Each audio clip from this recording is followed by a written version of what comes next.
you've got to be able to provide the audience one of your big success stories that you have. Is there one that you can maybe think of off the top of your head? Sure. I have one that comes to mind, and I think what makes it a successful win is not just the amount of money we were able to save for the client, but the difficulty it took to get there. And so I had a client, they owned a large office campus here in Houston. So it was a Harris County Appraisal District case. This would have been during Hurricane Harvey in 2017. They were hit extremely hard.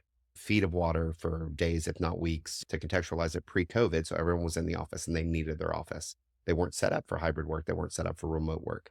So the company, instead of waiting for the insurance company to come through, and that was going to take months, if not longer, because we're talking high seven figures to get the Mhm. building up and running, multiple buildings actually, is they went in and they came out of pocket to get their office fixed, remediated, safe to get them back. And so keep in mind, if memory serves, this would have been maybe September when Harvey hit. And so in Texas, your lien date is going to be 1/1. So 1/1/24 is going to be your lien date for your 2024 taxes, which would then be paid January 31st of the following year.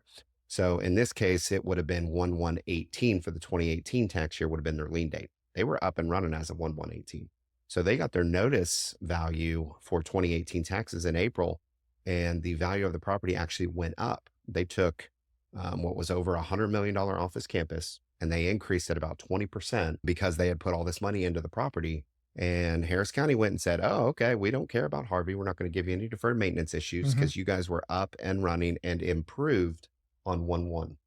And so we had to go in there and we had multiple conversations with the appraisal district. They, I think, offered us something like $4 million in value to go away informally. We clearly did not take it. We took it all the way to the ARB, and I was able to secure for them at the ARB, which is the first round of appeals, pre litigation, a 40 something $1 million cut. They got over. 40. So we were able to go in there. We put together an exhaustive case, receipts, pictures, everything you can possibly imagine to go in there and let them know that this was not a property that had been improved. This was a property that was severely damaged. And the company was just luckily enough at the time to be in a financial position to get their operations up and running. They were bleeding. They were hemorrhaging is what they Yes, were they were doing. hemorrhaging. Every Yeah. day that they were shut down, they made the decision to invest in the property to get reimbursed by the insurance company.